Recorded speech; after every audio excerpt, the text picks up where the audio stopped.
Teacher background. A narrative is another word for a story. It is the most common form of reading done by children. Sometimes it's a real story, and sometimes it could be a made-up story. We call made-up stories fiction, and we call real stories nonfiction. Narratives have a clearly defined structure. We will begin the year's work teaching this structure in our writings. The first two elements of the narrative story map are setting, time and place, and characters. Where and when is your story taking place, and who are the important characters in your story? This lesson practices identifying the setting and character of a story. Familiarize yourself with the summer vacation worksheet. Think of the fairy tales you know. I'm going to give you a beginning, and you give me the name of the fairy tale. Many years ago, on the edge of a forest, there lived a little girl who liked to wear a red hooded cape. That's right, Little Red Riding Hood. Once upon a time, in a pleasant meadow, there lived a family of pigs. Yep, the three little pigs. During the time of princes and princesses, there was an unhappy young girl who lived in a village with her stepmother and her two stepsisters. Yep, Cinderella. Once upon a time, in a large forest, close to a village, stood the cottage where the bear family lived. Yep, Goldilocks and the Three Bears. All of these stories begin with the same story elements. Does anyone know what they are? That's right. Setting, which is the time and place, and main characters of the story. The time is when does the story happen. The place is where does the story happen, and we call the time and place the setting. The main characters are the important actors in the story. Every story has these three elements at or very near the beginning. So when we look back at our examples, what are the setting and main characters? Well, many years ago on the edge of a forest, there's our setting for Little Red Riding Hood. And there's a description in our introduction, a little girl who liked to wear a red hooded cape. The setting for the three little pigs, once upon a time in a pleasant meadow. Time, once upon a time. Place, in a pleasant meadow. And there is our family of pigs. Look for setting for Cinderella, during the time of princes and princesses, that's the time, who lived in a village, there's our place, and an unhappy young girl, Cinderella. And our last one, the bear family, once upon a time in a large forest close to a village, so we have one time and we have two places, the bear family is introduced. Many fairy tales began with once upon a time. It's a great one, isn't it? In fact, TV stories and movies also begin with settings and main characters. There's a very famous movie that begins this way. A long time ago, in a galaxy far, far away. Yeah, there's our setting. And then we begin to meet two droids, Princess Leia and Darth Vader. And everybody knows what this movie is. It's Star Wars. All of the stories we read, all of the movies we watch, have these two elements at or near their beginning, setting and characters. When we read a book or watch a movie, we want to know when and where it's taking place and who the main characters are. Can you think of your own examples of setting and characters from TVs, movies, even from stories that you find in music?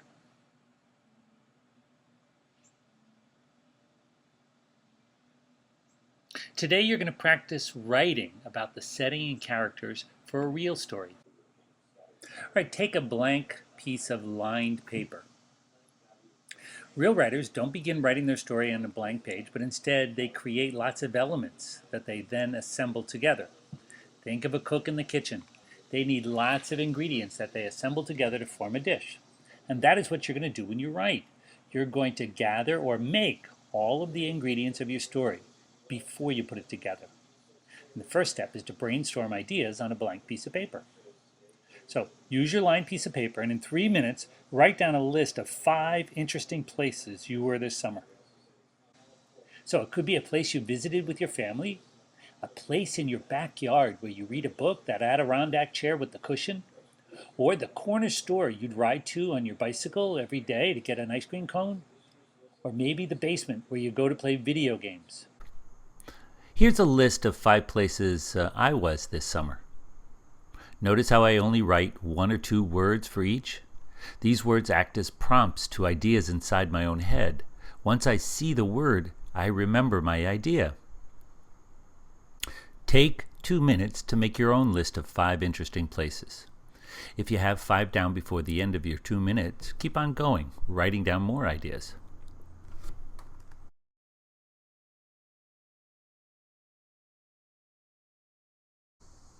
Okay, we're back. Look at your list. Pick out one place that you can share with someone else in the class. You need to tell them where you were, when you were there, who you were with, and what you were doing. For example, here on my list, I went to the park.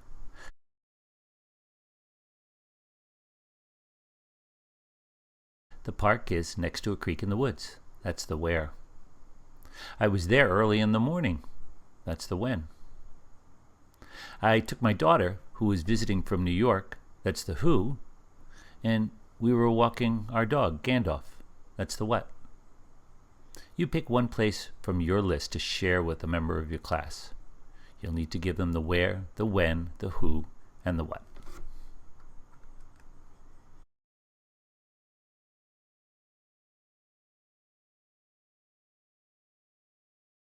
Your goal in this piece is to write about your summer, telling about 2 interesting events.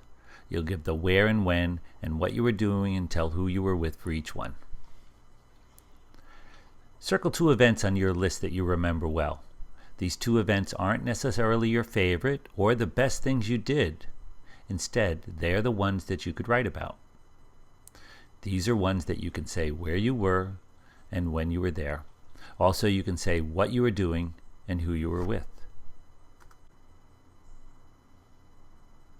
Now that you've come up with some ideas and talked about them, you're going to create some of the elements of your finished piece.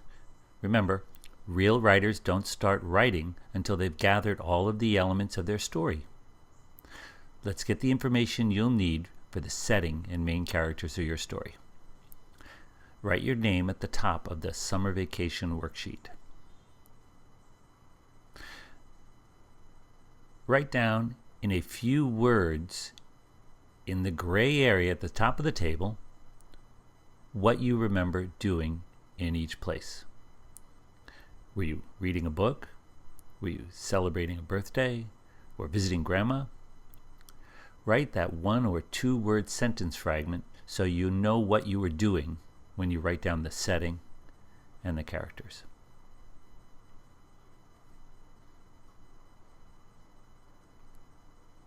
The first row tells where you were when this happened. Perhaps you went to a birthday party at a friend's house. You could write, my friend Jimmy's house. Maybe you went swimming at the lake. You could write, the lake at my grandpa's house. Notice it's more interesting for your reader if you write in my friend Jimmy's house instead of his address, which is 36 Buck Lane. Write down where the event took place.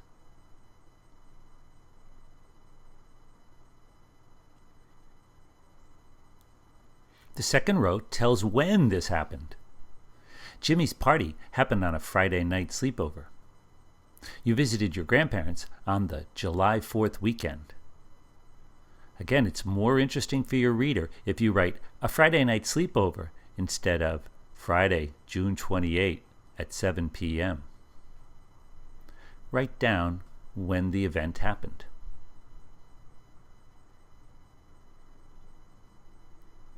The third row tells who was with you. You don't want to write down all of the people that were there, but instead only the important people. There were many people at Jimmy's party, but the part that you remember, the Nerf gun battle, that was done with Tom. Tom is the character you write down.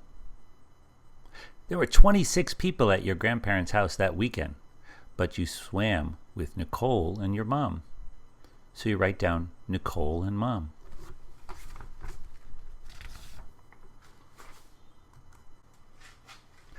Now write in the where, the when, and the who for your second event.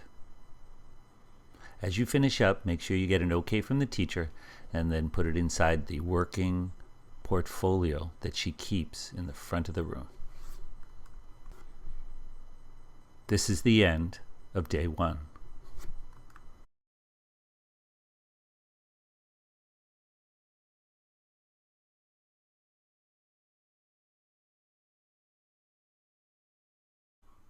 Teacher background. The beginning of day 2 is an opportunity to use student work as mentor texts. Before class, find 2 student summer vacation worksheets that were successfully completed. Redact the students' names. Ask the students if you can display the sheets as examples on your smartboard. Review the worksheets. Use this as an opportunity to improve some of the details on the worksheet. Here, under the when, Susie says that it was a Wednesday night when she got ice cream with her dad. We can make it more interesting to your reader if you say that it was after dinner on a hot summer's day. Let's change it. Look at your worksheet. Can you improve any of the elements? Take a minute to do so. Look at your summer vacation worksheet.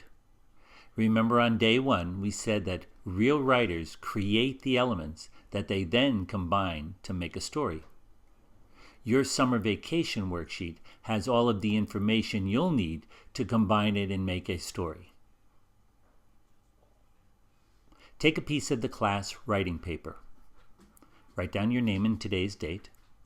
Where it says writing skills, write 2 settings, 2 characters, complete sentences. These are the skills you must include in your paper. This is an example of how many points you can earn for including each of these writing skills. Now imagine the face of your friend on the playground. You're seeing them for the first time that day, and you're talking to them about your summer. You would begin by telling them what you are going to talk about. You wouldn't give them specific details. Instead, you would say, I had a lot of fun this summer, or let me tell you what I did this summer vacation. You would introduce the topic. You need to do the same when you write. Make up a sentence that lets your reader know that you are going to tell them about your summer vacation. Don't give them any details from your worksheet. Just tell them about the topic of summer vacation. Say your sentence in your head. Does it sound like a complete thought? Does it include the phrase summer vacation? Now write your sentence down on your paper. Look at your summer vacation worksheet. Choose one of the 2 events you want to write about. Make up a sentence that includes what you wrote at the top of the column. For example, this summer I went to Jimmy's birthday party. Or, I had a good time this summer swimming with my grandma. Say the sentence in your head, and then write it down.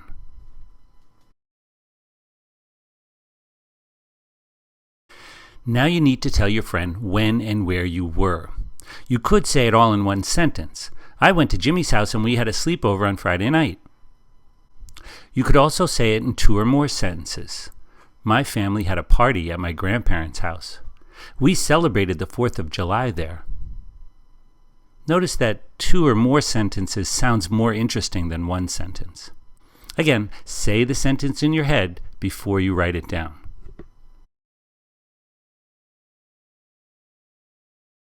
Now tell who you were with when you did your interesting event. Tom and I had a Nerf gun fight in his backyard while it was dark out. Or, I swam out to the raft in the middle of the lake with my grandma and my cousin Nicole. Again, say the sentence in your head before you write it down.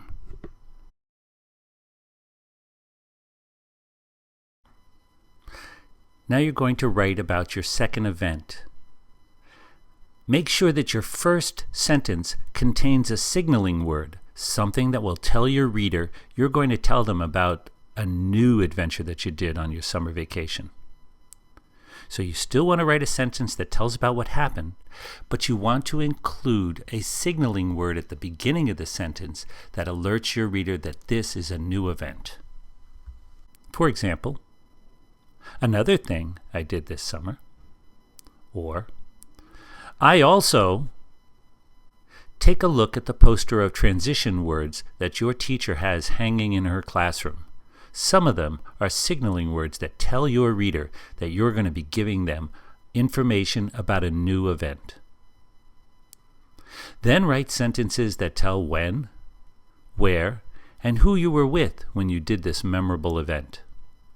Be sure to say the sentence in your head before you write it down.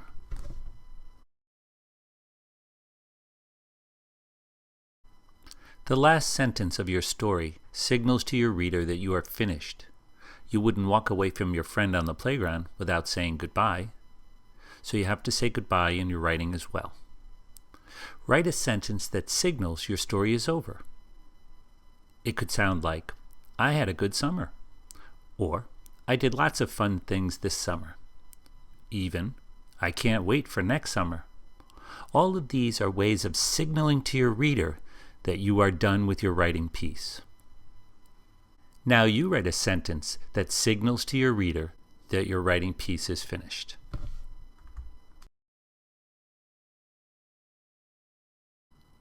Now you need to check your story. Go back to the beginning and quietly read it to yourself. If one of your sentences doesn't sound right, then there probably is something wrong. Fix it so that it sounds like a complete sentence. Then go to the top of your paper and look at the writing skills. Did you include 2 settings, both time and place? Put a check mark. Did you tell who you were with? Did you tell the characters? Put a check mark. Did you write in complete sentences? Put a check mark. Practice reading your story. You're going to want to share it with the rest of your class.